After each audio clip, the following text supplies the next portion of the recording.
Assalamualaikum warahmatullahi wabarakatuh. Waalaikumsalam. Innal hamdalillah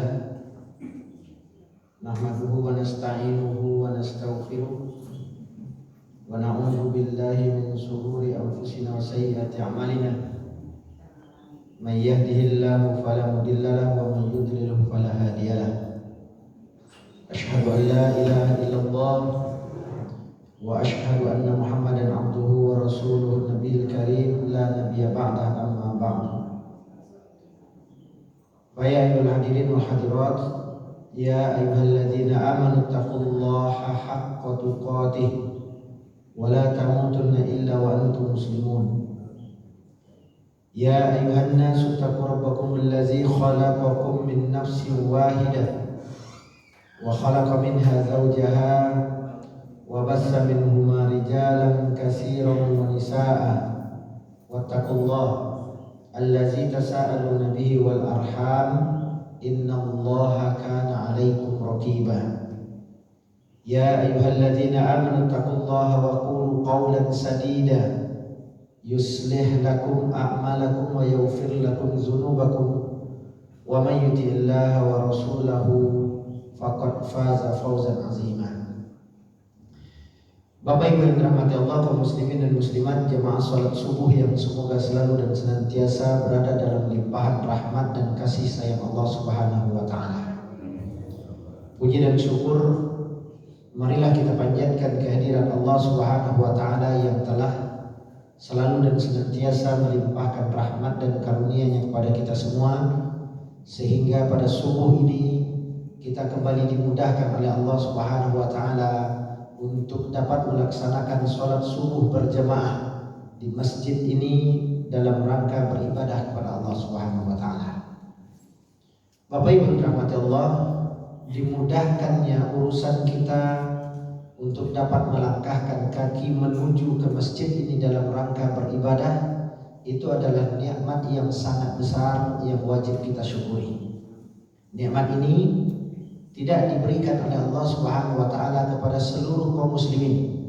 Di luar sana berapa banyak kaum muslimin yang sehat fisiknya, sehat ekonominya, lapang waktunya, tahu dia waktu subuh sudah masuk, dan tahu pula dia ini adalah subuh Ramadan, tahu dia pahalanya besar, tahu dia jalan ke masjid, dan tahu dia dan terdengar pula oleh dia suara azan dari masjid itu, tapi hatinya tetap saja tidak terpanggil, kakinya tetap saja tidak bisa dilangkahkan menuju ke masjid, matanya yang melihat seakan tidak tahu jalan ke masjid, telinganya yang mendengar azan seakan juga tidak terpanggil untuk menjawab panggilan Allah. Orang-orang seperti ini digambarkan oleh Allah dalam Al-Quran, khatamallahu ala qulubihim wa ala sam'ihim wa ala absarihim ghisawatun wa lahum azabun azim. Boleh jadi penyebabnya hatinya sudah ditutup oleh Allah sehingga akan jauh dari hidayahnya. Telinganya juga sudah disumbat oleh Allah sehingga kalaupun terdengar azan itu tidak mempengaruhi jiwanya, dan matanya sudah diberi penghalang sehingga kalaupun matanya bisa melihat, tapi dia sudah tidak bisa melihat jalan ke rumah Allah.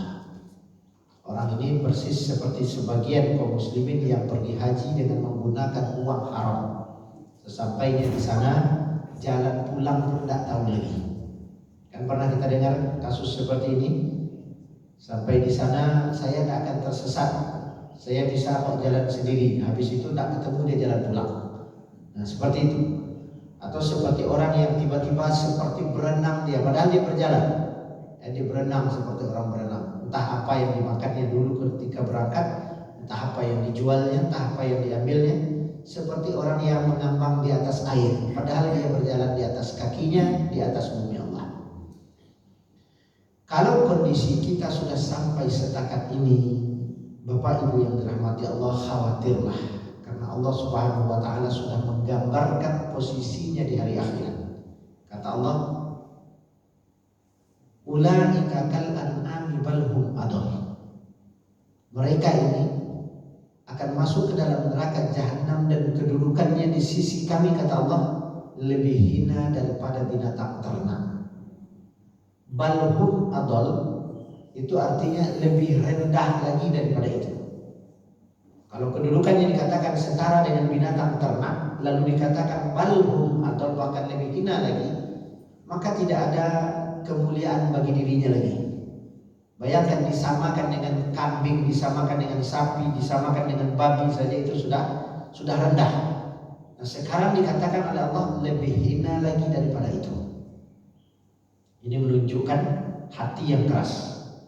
Dalam sebuah riwayat, Nabi Ibrahim ketika sudah di hari akhirat, ayahnya Azar sudah ditetapkan sebagai penghuni neraka, masih saja dia datang kepada Rabb-nya bermohon kepada Allah, ya Allah, aku masih tetap bermohon kepadamu. Tidak ada tempat bagiku untuk memohon kecuali kepadamu, dan aku tidak meminta permohonan kecuali hanya kepada Engkau. Sayangilah ayahku, keluarkanlah dia dari dalam neraka. Aku tahu perbuatan dosanya, tetapi rahmatmu pasti lebih besar daripada dosa yang dilakukan. Kalau Engkau berkenan, keluarkanlah dia. Maka dikeluarkan ayahnya dari dalam neraka. Bertemulah dia dengan ayahnya. Bertemu dia dengan ayahnya, dan dia bisa melihat ayahnya, ayahnya bisa melihat dia. Betapa gembiranya Nabi Ibrahim alaihissalam ketika ayahnya keluar. Lalu dikatakan kepada ayahnya, wahai ayah, bukankah dahulu sudah kuingatkan kepadamu jangan melakukan kesyirikan, tetapi engkau tetap saja membuat patung-patung dan berhala itu untuk engkau ibadahi. Bahkan sebagian darinya engkau jual demi mengharapkan uang. Maka ayahnya berkata, wahai Ibrahim, dari mana engkau makan kalau saya tidak menjual patung-patung itu? Bagaimana mungkin saya bisa membesarkan kalian kalau bukan karena patung itu yang memberi kita makan? Nah, ini kan perkataan kesyirikan. Dia mengatakan bahwa patung itulah yang memberi dia rezeki, patung itu yang memberi dia makan. Allah Subhanahu wa ta'ala murka. Lihat Ibrahim, dia tidak mengakui bahwa aku yang memberinya makan. Dia tidak mengakui bahwa aku yang memberinya rezeki. Bahkan sudah masuk dalam neraka sekalipun, dia masih tetap menganggap patung dan berhala yang dahulu dia buat dengan tangannya sendiri, itulah yang memberinya kehidupan. Ibrahim mendengar suara Allah, membalikkan wajahnya ke belakang, mengarah ke suara yang dia dengar. Kemudian, wahai Ibrahim, perhatikanlah ayahmu. Dibalikkan lagi wajahnya, dia tidak lagi melihat ayahnya. Ayahnya yang tadi berdiri di depan dia hilang. Lalu terdengar suara dari bawah, wahai Ibrahim, aku di sini. Dilihat ke bawah, ternyata seekor kalajengking. Kalajengking berwarna hitam. Dia ambil kayu, lalu dia cuaskan, masuklah kalajengking itu ke dalam api neraka. Berteriaklah kalajengking itu, Ibrahim, Ibrahim, aku ayahmu. Ibrahim, aku ayahmu. Ibrahim, aku Azar. Tapi begitu dia menyebut namanya, dia sudah masuk ke dalam api neraka. Inilah gambaran tentang ulaika kal an'ami bal hum adall. Mereka ini sama seperti binatang ternak, bahkan lebih hina daripada itu lagi. Bapak Ibu yang dirahmati Allah, itu kondisi di mana orang-orang yang sudah diingatkan untuk bertakwa kepada Allah, dia tetap tidak bertakwa kepada Allah Subhanahu wa taala. Dalam riwayat yang lain, datang 3 manusia kepada Allah Subhanahu wa taala di hari akhirat. Mereka menuntut keadilan agar Allah Subhanahu wa taala memberikan kasih sayangnya kepada mereka. 3 orang itu adalah, 1 orang yang buta matanya, yang kedua orang yang bisu tidak bisa bicara, dan yang ketiga orang yang tuli tidak bisa mendengar. Masing-masing mereka berkata kepada Rabb-nya, ya Rabb, berikan kami keadilan. Kenapa Engkau memasukkan kami ke dalam neraka? Padahal sudah berapa banyak penderitaan yang kami rasakan di dunia karena sebab-sebab yang Engkau telah berikan kepada kami. Apa yang membuat kalian tidak beribadah, kata Allah? Apa yang membuat kalian tidak mau beribadah? Apa yang menyebabkan kalian tidak mau sholat? Maka dikatakan, saya seorang yang buta. Bagaimana mungkin saya bisa berjalan dengan mudah seperti orang-orang yang memiliki mata, berangkat dari rumahnya menuju ke masjid? Saya memang mendengar suara azan, tapi mata saya tidak melihat. Lalu saya akan bersusah-susah payahkah menuju ke masjid untuk melaksanakan sholat? Andai seandainya engkau ya Rabb membaguskan mataku sebagaimana bagusnya mata-mata manusia yang lain, aku pasti akan ke masjid dan melaksanakan sholat berjamaah bersama kaum muslimin. Lalu yang satu lagi menjela, benar ya Allah, aku pun demikian, tapi aku tidak mendengar suara azan, telingaku pegah. Aku tidak mendengar suara azan. Suara azan pakai mikrofon saja tidak bisa terdengar olehku dari rumah. Apalagi kalau nanti sholat berjamaah di masjid, bacaan imam tidak tahu saya. Bagaimana dengan engkau, kata Allah pada yang satunya lagi? Saya juga ya Allah. Apa yang akan saya baca dengan lidah saya pendek ini? Saya seorang yang bisu. Ucapan saya oleh ibu dan ayah saya saja tidak pahamnya. Lalu apa yang akan saya baca dengan ayat-ayat yang sudah saya hafal sementara lidah saya tidak bisa berucap? Kalau engkau takdirkan lidah saya bagus dahulu, niscaya saya akan menghafal Al-Quran dan sholat dengan bacaan-bacaan yang bagus. Ini dialog yang panjang. Ketiga manusia ini berharap masuk ke dalam surga. Apa kata Allah? Benar. Kalau seandainya kalian ditakdirkan sempurna, apakah benar-benar kalian akan beribadah kepada Allah? Padahal aku, Rabb yang telah menciptakan kalian, sungguh sangat mengetahui zat yang ada dalam diri kalian. Diberikan nikmat itu pun kalian juga tetap tidak akan beriman. Kami janji ya Allah, kalau engkau kembalikan kami ke dunia, kami akan beriman kepadamu. Kami akan dirikan sholat, kami akan berpuasa, kami akan bayar zakat, kami akan beriman. Dan ini adalah janji setiap orang yang sudah terdesak dan ingin mendapatkan ampunan dari Allah. Perhatikan firman Allah terhadap perkataan orang-orang munafik. Falamma atahum min fadlihi bakhilu bihi wa tawallaw wa hum mu'ridun. Fa'aqabahum nifaqan ila yaumi yalqawnahu bima akhlafallah.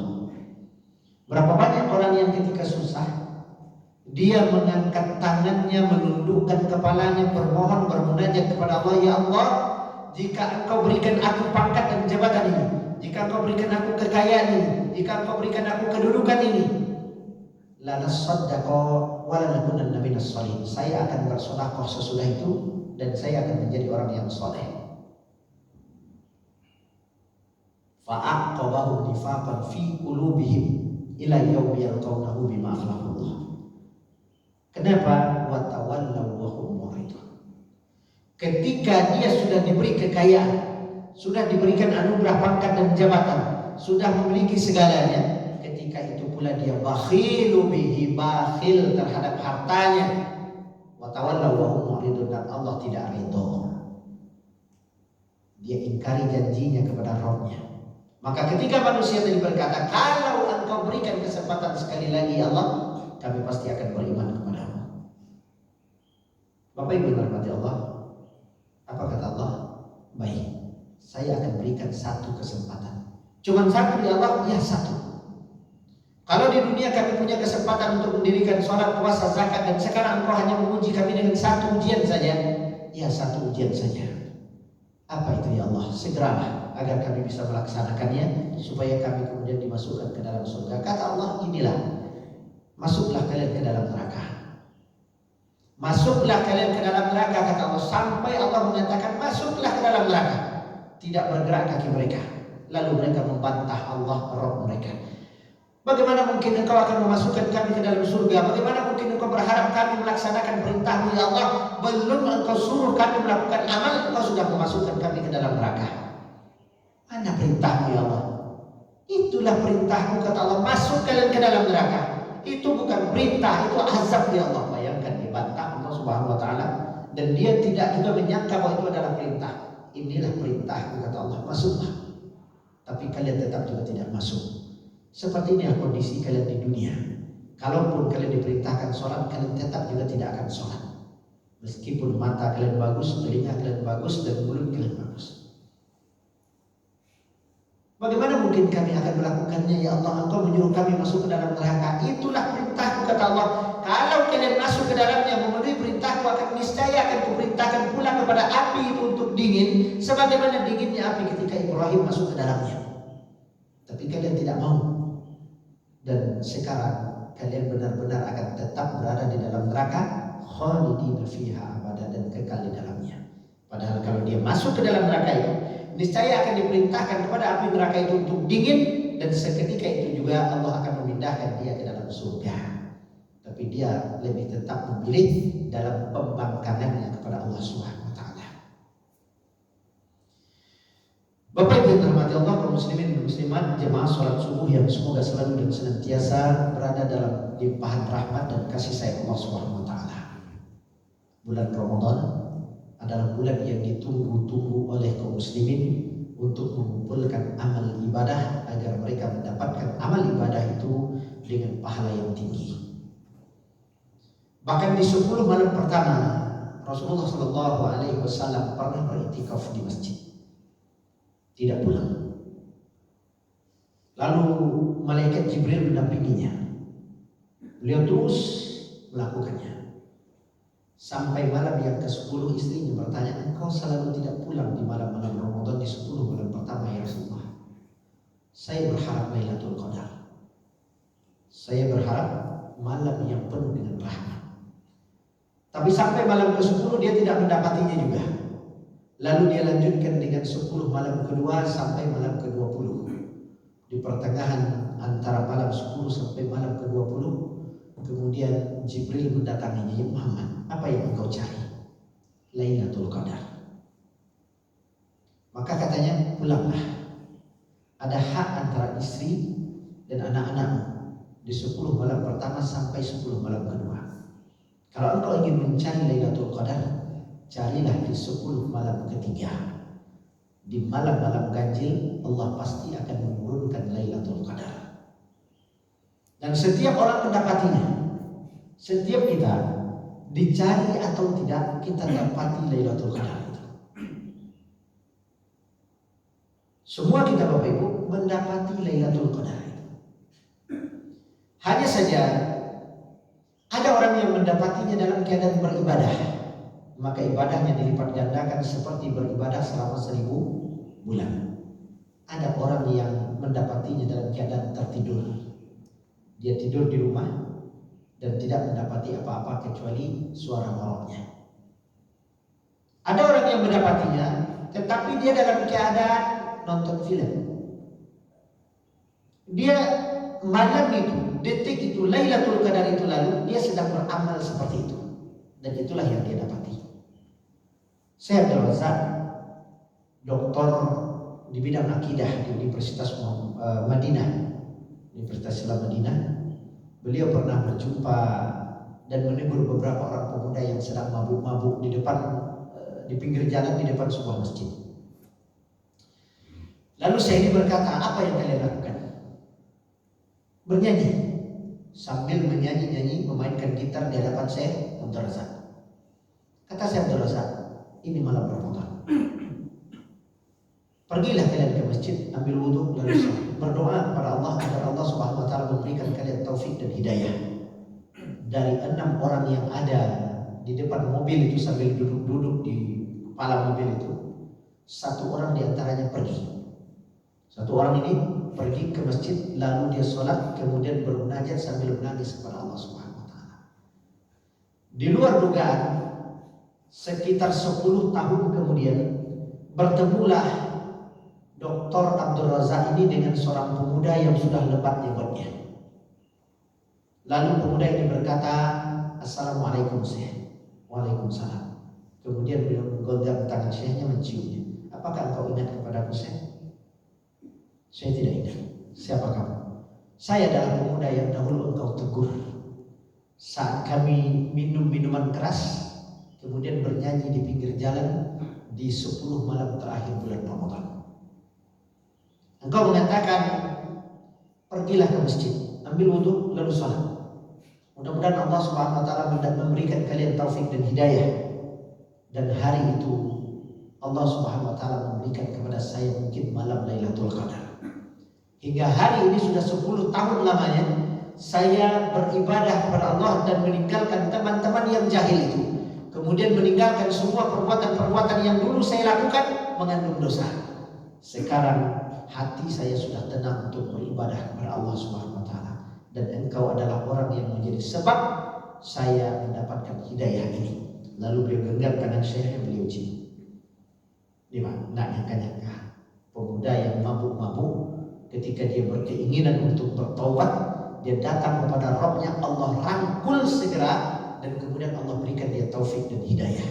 Maka di dalam sebuah hadis qudsi, barang siapa yang datang kepada Allah dengan cara melangkah, lambat sekali dia berjalan, tapi dia kepingin mendapatkan rahmat dan hidayah dari Allah, aku akan datangi dia, kata Allah, dengan cara berjalan untuk merangkulnya. Barang siapa yang datang kepadaku dengan cara berjalan, aku akan berlari mengejarnya agar dia semakin dekat denganku. Bukan kutunggu, kata Allah, tapi aku akan datangi dia. Jika dia datang dalam kondisi berlari, betul-betul berlari, dia kepingin cepat mendapatkan hidayah dari Allah, aku akan segerakan untuk mendatanginya sehingga dia benar-benar mendapatiku.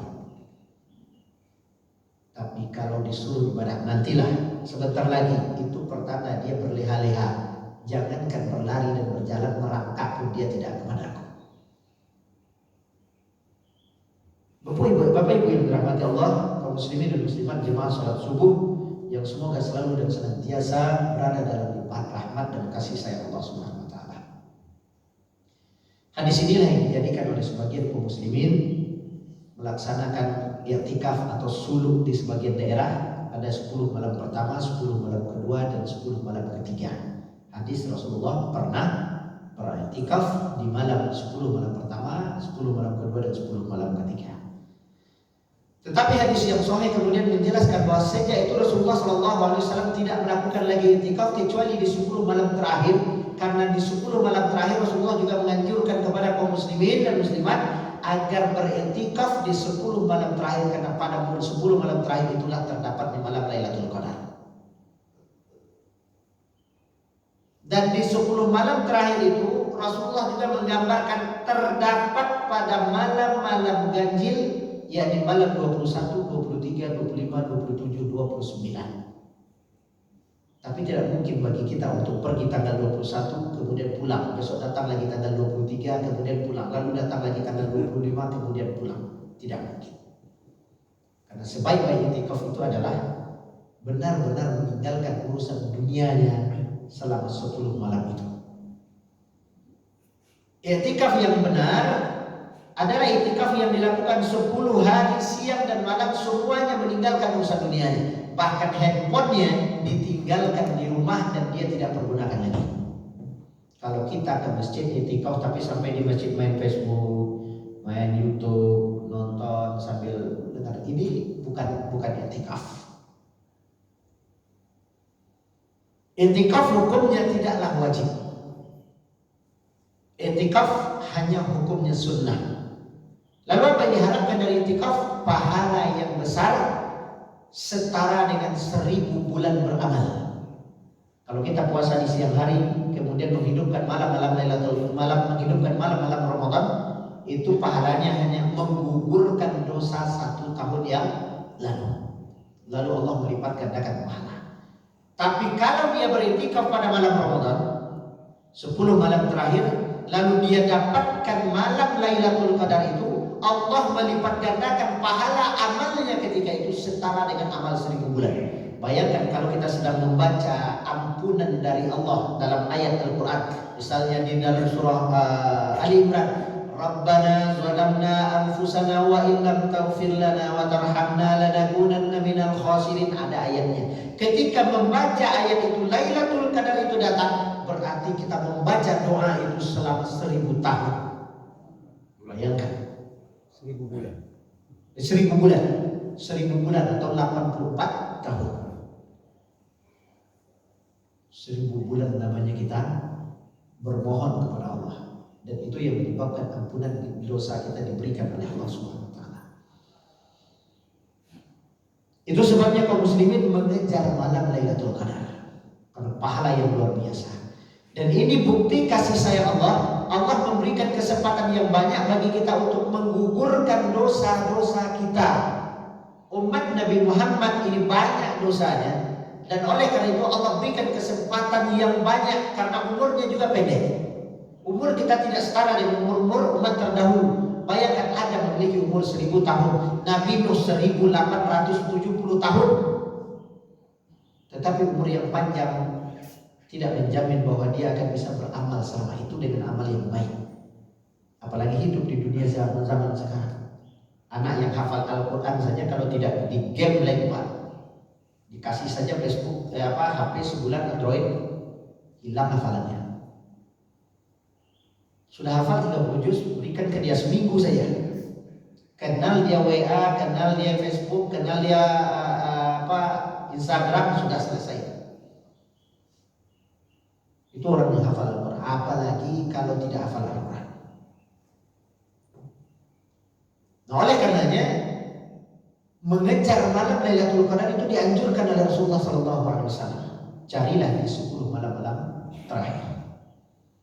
Kami kata para sahabat, ketika kami diajak oleh Rasulullah SAW untuk menghidupkan malam-malam Ramadan di 10 malam terakhir, khusus pada malam-malam yang ganjil, kami ganti pakaian yang kami pakai dengan baju-baju yang baru, yang harum, dan kami berikan pewangi.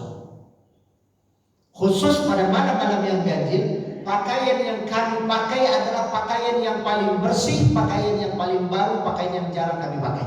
Untuk apa? Berharap pada malam itu kami mendapati Lailatul Qadar dengan pakaian yang paling bersih, dengan amal yang paling sempurna. Begitu mereka ingin mendapatkan pahala yang besar. Dan kami tidak tidur sampai datangnya waktu subuh. Dan selama itikaf tidak dibolehkan pulang ke rumah, apalagi mendatangi istrinya. Nah, ini dilarang oleh Allah Subhanahu wa taala. Kalau dia pulang ke rumah, maka batallah itikafnya. Lalu bagaimana dengan orang-orang yang itikaf separuh hari, artinya malam saja, pagi dia tetap bekerja? Maka ini bukan itikaf. Ini hanya menghidupkan malam-malam Ramadan. Tapi mereka tetap menyebutnya itikaf. Tidak masalah. Mungkin niatnya itikaf, tapi hati-hati dengan niat, karena segala sesuatu tergantung kepada niat. Siapa saja yang berniat untuk itikaf, maka sudah datang hukum wajib kepadanya. Kenapa datang hukum wajib? Dia sudah bernazar. Nazar salah satu yang menjadi sebab dia hukum sunnah menjadi hukum wajib. Kalau sehat anak saya nanti, ya Allah saya bayar, saya akan sumbangkan 10 sak semen ke masjid. Sebelumnya tidak ada kewajiban, tapi begitu dia bernazar lalu sehat anaknya, wajib baginya membayar nazarnya. Itu hukum nazar. Kalau dia sudah bernazar maka wajib. Maka ketika dia berkata kita i'tikaf tapi malam saja, kita katakan kita akan menghidupkan malam-malam Ramadan, berharap mendapatkan qiyamul lail pada malam itu. Silakan. Tapi ketika dia katakan kita akan beriktikaf 10 malam terakhir, maka iktikaf itu hukumnya jatuh hukum wajib kepadanya di 10 hari terakhir itu. Silakan Bapak Ibu yang ingin iktikaf di masjid. Kadang-kadang ada yang ingin beriktikaf di 10 malam terakhir, tapi kami bekerja di kantor Ustaz, kami hanya bisa malam saja. Silakan niatkan ini untuk menghidupkan malam-malam Ramadan dan berharap Allah juga akan memberikan malam Lailatul Qadar itu kepada kita. Bapak Ibu yang dirahmati Allah, tidak ada amal ibadah yang paling baik dilakukan kecuali amal ibadah yang dilakukan di 10 malam terakhir di bulan Ramadan. Dikatakan oleh Rasulullah SAW, 10 malam yang paling baik dari 1 tahun, 10 malam terbaik dari 1 tahun adalah 10 malam terakhir bulan Ramadan. Itu 10 malam Ramadan. Adapun 10 siang hari terbaik adalah 10 siang hari di bulan Zulhijjah. Dzulhijjah. Itu siangnya.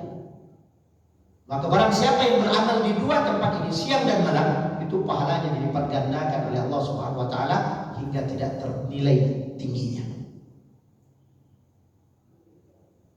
Orang yang bijak, orang yang pintar, orang yang berilmu, orang yang sarjana dalam memilih amal, mereka memilih amal dan menentukan amal mana yang paling bagus dan paling tinggi nilainya, itu yang lebih diutamakan daripada berbanyak-banyak amal. Ada sebagian kaum muslimin melakukan banyak kegiatan, sebanyak-banyak kegiatan, tetapi dia tidak sadar amal yang dilakukan itu pahalanya kecil. Ada orang yang beramal dengan amalan yang kecil, sedikit, tetapi pahalanya besar. Soal berinfak saja contohnya. Kalau Bapak Ibu berniat ingin memberikan makanan di bulan Ramadan, pilihlah waktu-waktu yang tepat. Misalnya, makanan ini akan saya berikan kepada fakir miskin untuk berbuka puasa mereka. Maka antarkan sebelum waktu berbuka. Kita berharap perbukaan yang pertama kali dimakannya adalah makanan yang kita berikan. Pahalanya apa? Satu, pahala yang kita dapat, kita berpuasa kemudian kita memberikan orang yang berpuasa, lalu orang berpuasa itu makan, maka berapa banyak pahala yang diberikan oleh Allah untuk dia, sebanyak itu pula dikopikan untuk kita tanpa mengurangi pahalanya. Oleh karenanya pilih orang miskin yang akan menerima makanan kita, orang yang berpuasa. Tapi lihat berapa banyak kaum muslimin di pinggir jalan membagi-bagi takjil, diberikan kepada orang yang lewat. Tidak tahu pakai mobil dia lewat, padahal barang yang kita berikan harganya cuma 7.000, 8.000 makanan. Entah dimakan atau tidak sama dia nanti. Ya, begitu naik dalam mobilnya ditengok, aduh ayam namanya. Ya, di rumahnya lauk ayam, di rumahnya lauk ikan tapah. Ya, ini saudarakan ikan patin. Tapi kalau yang ini telur ayam diantarkan ke rumah orang yang miskin, meskipun dia orang yang taat beribadah, kalaupun dia miskin, kondisinya dia akan memakan makanan yang kita berikan. Kira-kira lebih bermanfaat mana? Diberikan ke orang yang miskin. Belum tentu orang-orang yang menerima di pinggir jalan itu muslim yang bawa mobil. Ternyata kita bagikan juga ke dia takjil, rupanya orang non muslim. Ini tidak bijak dalam menentukan dan memilih amal. Tidak dilarang, tapi mungkin akan lebih baik kalau seandainya takjil itu diletakkan di masjid ini, lalu kaum muslimin yang datang ke masjid mau salat maghrib dan dia seorang musafir lalu berbuka dia di masjid dengan makanan kita, lebih pasti orangnya dia muslim atau tidak.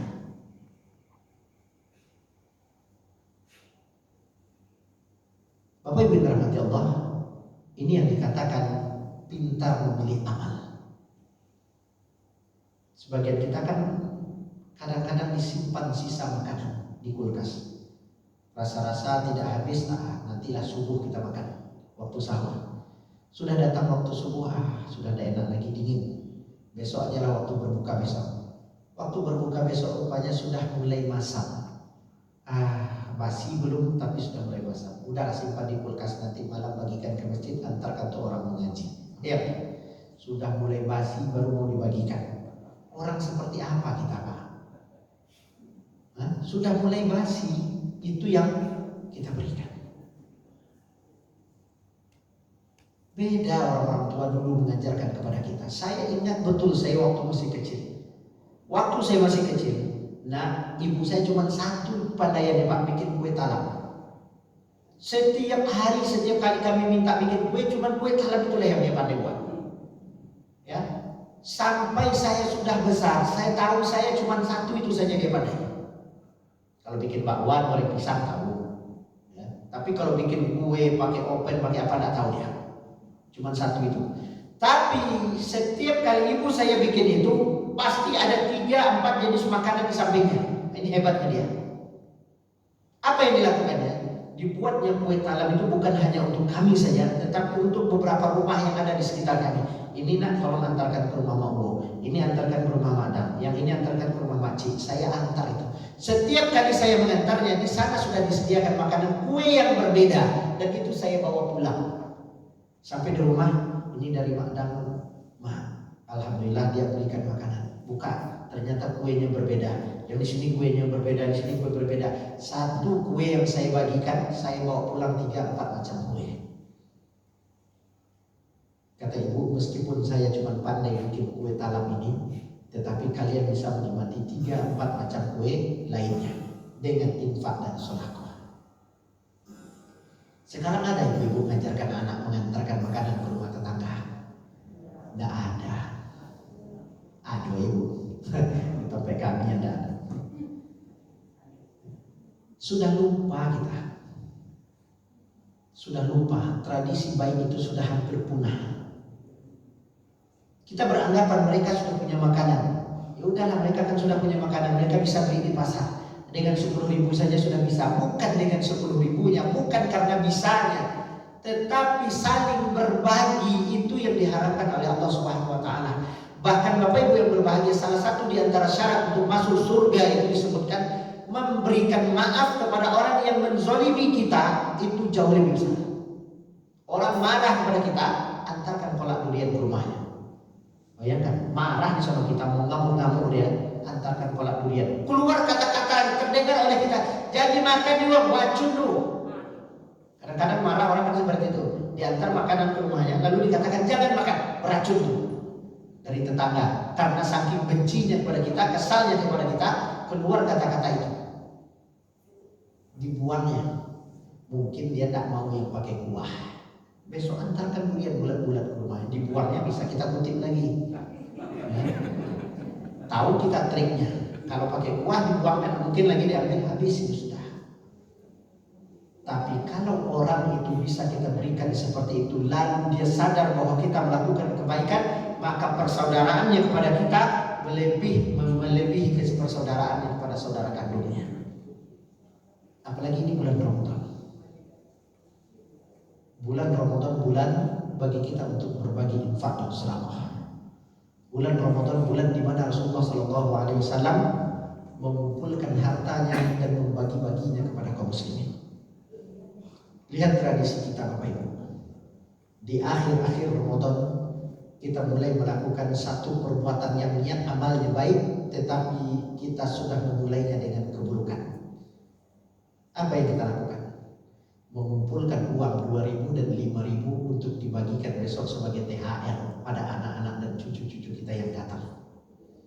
Tapi yang kita lakukan apa Bapak Ibu? Kita menukar uang dengan orang yang berada di pinggir jalan dengan praktek riba.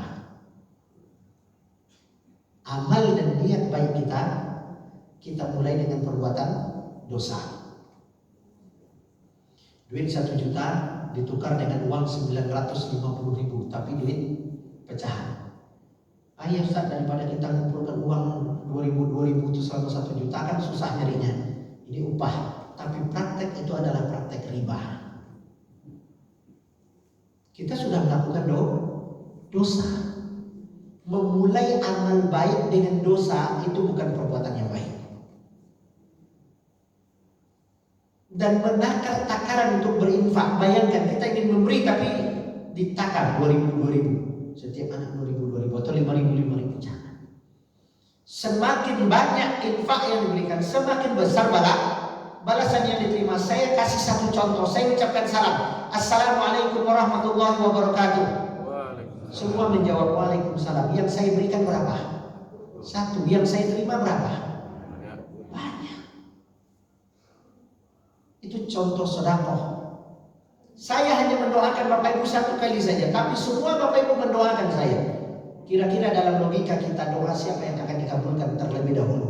Doa Bapak Ibu.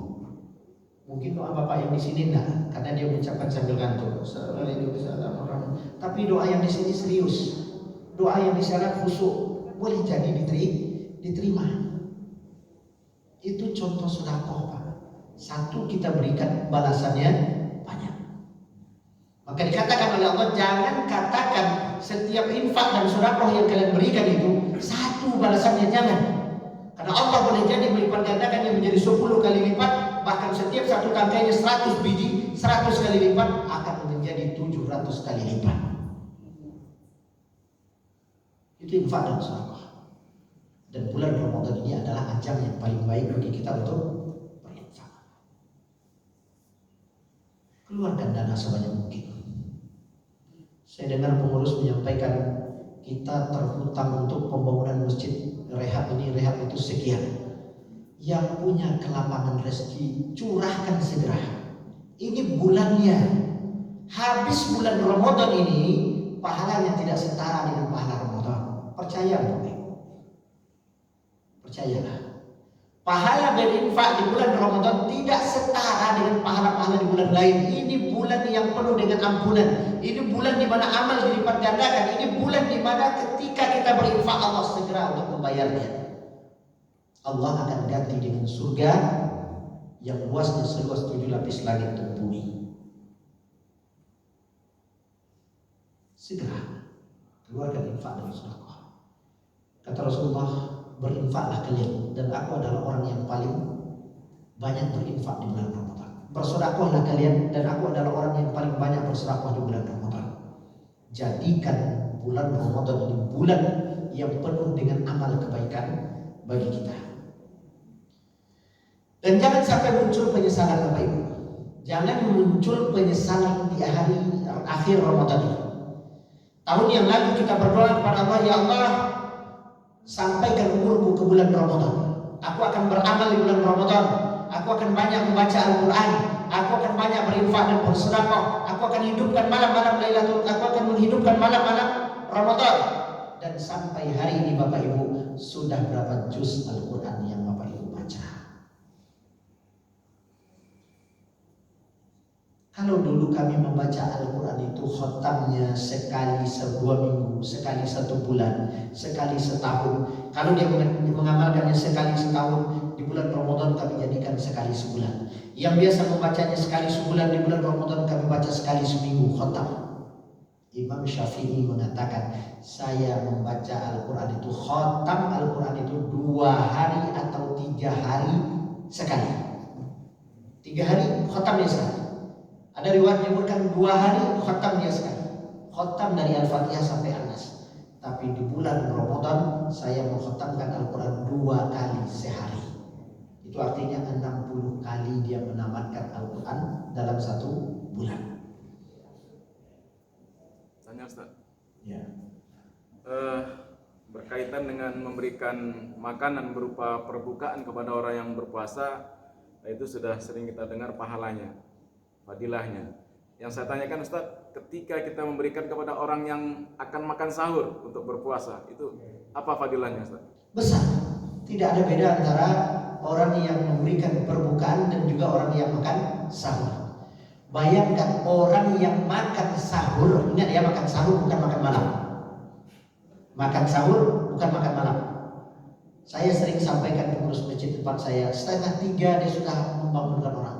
Bapak Ibu bangun sahur, 2:30. Kadang marah saya Pak. Terkejut tuh duduk 2:30, astagfirullah, 2:30. Kalau dulu di zaman bapak-bapak kita masih belum ada listrik, jam 2:30 ya, karena ibu itu masak dulu, cari kayu, hidupkan kayu, tiup kompor. Sekarang nasi itu sudah ada di dalam. 5 menit saja menjelang subuh dia bisa langsung makan. Maka orang yang makan sahur, siapa yang makan sahur? Yang mengakhirkan makannya di akhir malam. 20 ayat sekira-kira dibaca menjelang waktu azan subuh. Itu sekitar 20 menit. 40 ayat ya, sekitar 20 menit menjelang waktu subuh. Kalau dia makan sahur, para malaikat bersolawat untuknya, memberikan ucapan doa kepada Allah agar Allah memberkahinya. Nah, kalau kita memberi dia makan sahur, tentu lebih bagus. Ini keutamaan yang mulia, ya, keutamaan yang mulia. Kalau Bapak Ibu bisa memberikan makan kepada orang yang makan sahur, cuman ini kan jadi masalah. Mau kita antar kemana? Digedor pintu orang subuh-subuh, aku rumah siapa Pak? Gitu ya. Nah ini jadi masalah. Tapi silakan, tidak ada masalah. Selagi kita bisa berinfak untuk mereka, maka Allah Subhanahu Wa Taala akan memberikan balasan yang berlipat ganda. Kan ada dijadwalkan di masjid-masjid biasanya untuk makan sahur. Sianu malam ini ibu ini yang ngantarkan. Berikan makanan yang termewah, makanan yang terbagus. Ya, apa yang kita makan? Jangan bedakan giliran kita makan gulai ayam, lauk ikan, giliran ke goreng masjid untuk makan sahur diantarkan telur ayam bulat kemudian dibelah-belah pula. Jadi supaya lebih banyak, maka ini tidak bagus. Itu keutamaan yang sangat mulia, silakan, dan semua kita insya Allah bisa melakukannya. Silakan Bapak Ibu yang lain kalau ada yang ingin bertanya, waktu yang tersisa menjelang maksudnya waktu zuhur. Ada Bapak Ibu? Silakan Pak. Mungkin pada Iya.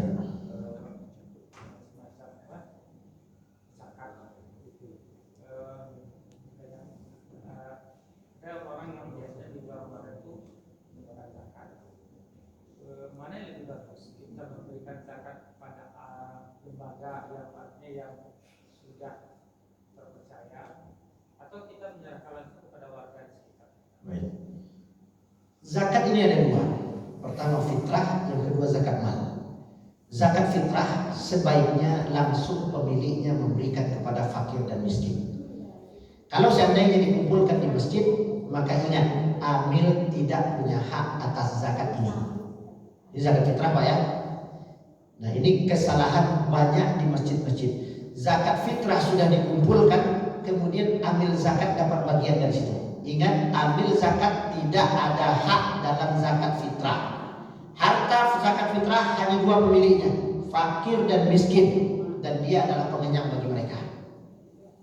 Lalu bagian yang mana yang bisa didapati oleh amil? Khuz min amwalihim shadaqatan tutahhiruhum wa tuzakkihim biha. Tugasnya dulu disebutkan oleh Allah, dia datang kepada orang kaya lalu sampaikan, Pak, Bapak sudah bayar zakat atau belum? Kalau bayar zakat silakan bayar zakat ke tempat kita. Sebaik-baik zakat itu dibayarkan di tempat Bapak bekerja dan di tempat Bapak tinggal. Karena orang tahu, Bapak kalau kayu ginilah banyak piti. Tapi sebagian orang begitu dia kaya, dia zakat ke kampung, maka zakat ini tidak bagus. Zakat yang bagus itu di tempat dia tinggal. Setelah dikumpulkan zakat malnya, maka zakat mal itu ada satu asnaf bagi apa tadi namanya? Bukan takmirnya, orang yang mengumpulkan amil, ya amil zakat. Bagi amil ada satu asnaf, tapi zakat fitrah tidak. Maka zakat fitrah sebaiknya Bapak langsung membayarnya ke mereka. Bagaimana dengan zakat mal kalau diberikan ke lembaga yang terpercaya? Misalnya kita percaya kepada satu lembaga yang mengurus masalah itu. Silakan. Kalau memang mereka bisa dipercaya dan mereka akan membaginya kepada 8 asnaf. Kalau kita membaginya ke 8 asnaf, susah. 8 orang yang harus kita cari Pak. Duit kita 800.000 zakatnya. Maka 100.000 setiap satu orang akan kita berikan kepada mereka. Dan itu tidak merata. Terjadi kezaliman kalau kita membayarnya sendiri. Kenapa kezaliman?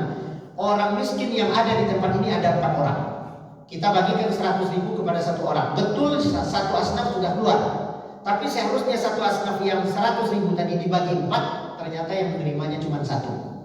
Diberikan kepada orang mu'allaf. Mu'allaf ada 3 di sana. Kita cuma memberinya kepada 1 orang. Tapi kalau diserahkan ke amil rekap datanya. Orang miskin di tempat kita ada 12, orang fakir di tempat kita ada 8, mu'allaf ada 2. Itu sudah dihitung. Setelah dihitung baru dibagi harta ini menjadi 8. Kalau hartanya 800.000 atau 8 juta, 8 juta dibagi 8 maka dapat masing-masing 1 juta. 1 juta ini diserahkan untuk fakir miskin, untuk fakir. Fakir yang ada 8 orang tadi 1 juta dibagi 8. Kalau miskin ada 12, 1 juta dibagi 12. Begitu peruntukannya. Nah untuk amil ada amil 4 orang berarti 1 juta dibagi 4. Karena bagiannya cuma 1 juta. Itu cara pembagiannya. Nah kalau Bapak memberinya sendiri, khusus zakat mal ya. Kalau Bapak memberinya sendiri, susah mencari di tempat kita orang yang setara ini, miskin berapa orang yang ada di tempat kita, yang fakir berapa orang di tempat kita. Dan kalau kita berikan harta kita jumlahnya sedikit, kalau kita kumpulkan jumlahnya menjadi banyak. Takaran pembayaran fitrah atau zakat mal yang diberikan kepada orang yang miskin hendaknya mengenyangkan bagi mereka 3 hari makan. Kalau Bapak ingin membagi-bagi, jemaah membagi dari zakat mal mereka, hitungannya itu hendaknya 3 hari makan. Kalau belum cukup, misalnya perolehan pembagian zakat untuk zakat mal itu cuma dapat 150.000 per asnaf. Nah orang miskin dapatlah setelah dibagi-bagi dapatlah 70.000 atau 80.000. Ini tidak cukup untuk makan 3 hari. Ada asnaf yang kosong, misalnya asnaf budak. Tidak ada. Ambil asnaf ini untuk menambah dana fakir dan miskin tadi supaya meningkat dan bisa mengenyangkan selama 3 hari. Jadi boleh Bapak bayarkan kepada mereka kalau memang mereka terpercaya. Tapi khusus untuk fitrah sebaiknya Bapak mencari orang miskin dan cari mereka yang miskin tetapi beribadah lalu tidak meminta-minta. Sebaiknya kepada orang miskin yang tidak meminta-minta. Begitu Pak ya? Baik, silakan Pak. Terima kasih Ustaz. Saya pernah mendengar kalau untuk sedekah itu kan lebih baik pertama pada keluarga kita yang miskin. Nah rata-rata orang karena di kampung banyak keluarganya yang miskin. Di sana mungkin orang bersedekah sangat sedikit di kampung bersama-sama hampir sama-sama miskin. Apakah ini tidak boleh kita dibuka zakat mal kita itu kepada dia? Yang kedua pertanyaan saya bahwa pada satu lembaga itu, tapi saya tidak tahu sampai di dalam ya, tidak berubah apa-apa.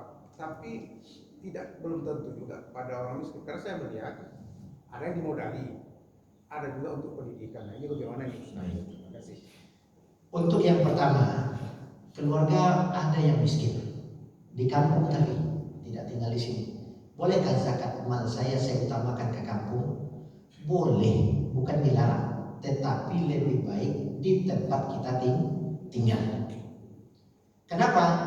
Terkait dengan keluarga itu tidak diharapkan diberikan hanya sekali setahun dalam bentuk zakat mal, tetapi dalam bentuk bantuan sedekah kita. Kalau bisa rutin kita memberinya setiap bulan, itu lebih baik. Kalau tidak bisa setiap minggu, berikan setiap bulan. Alhamdulillah saya ada rezeki tahun ini 2,5% dari harta saya atau 1% dari harta saya, gaji saya berikan ke kamu. Tolong kirimkan rekening. Jadi kamu setiap bulan bisa ambil di bank. Silakan kalau bisa itu dibantu. Itu lebih baik. Karena kalau hanya sekedar membayar zakat mal kepada mereka sekali setahun, ini terlalu menghinakan mereka. Ini persis seperti orang yang ketika dia ingin membayar zakat dipanggillah fulan, kamu berapa hutang kamu sama saya? Ada sekitar 1.200.000 Pak. Saya mohon maaf belum bisa saya bayar Pak, rezeki saya payah sekarang. Ya udah, nggak usah bayar, anggap lunas, itu saya berikan zakat mal saya ke Bapak. Ini tidak boleh. Duitnya tidak susut Pak. Dia kepingin hutang saya dulu lunas. Saya akan ini uang kamu tapi balikkan ke saya lagi ya, bayar hutang kamu. Itu tidak bisa. Lebih baik baginya, oke, hutang 1.200.000 itu nggak usah dibayar, saya tangguhkan atau saya sedekahkan. Dan ini zakat dari saya untuk membantu kamu. Itu baru hebat. Jadi kadang-kadang kan cara kita ya.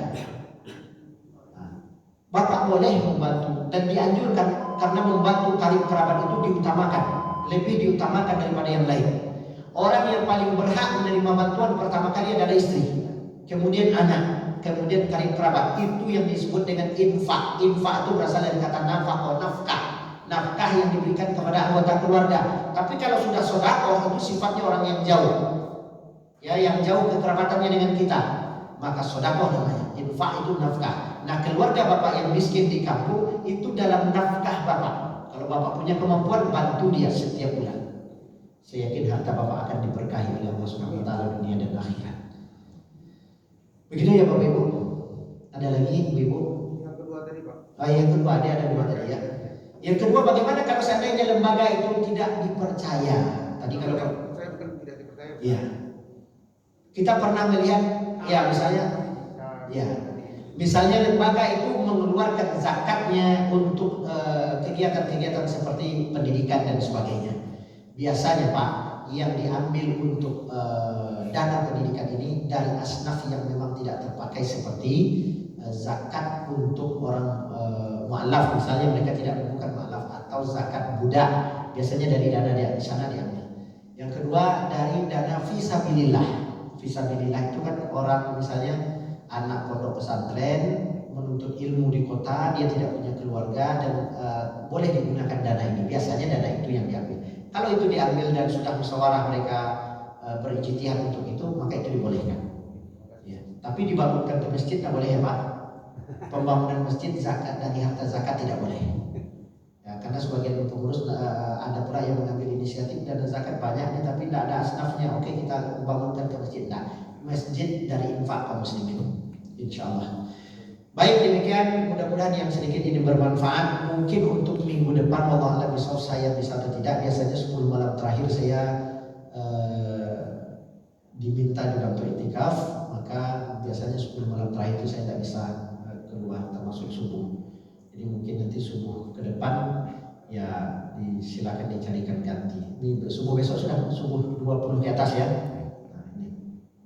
Kemudian tadi kemarin beberapa waktu yang lalu ada bapak-bapak untuk kajian-kajian kita, Ustaz ada enggak Ustaz punya bukunya? Alhamdulillah saya bawa beberapa buku di mobil yang mungkin nanti berminat silakan. Di mobil ada beberapa judul buku, di antaranya Iman kepada Hari Akhir, Huru Hara Hari Kiamat, kemudian Surat-Surat dari Langit. Sebetulnya buku saya ada 14 yang berkaitan dengan akidah dan materi-materi kajian, tetapi tadi kebetulan di mobil hanya beberapa saja. Kemudian fikih ibadah tentang cara sholat. Demikian sekali lagi, terima kasih. Assalamualaikum warahmatullahi wabarakatuh.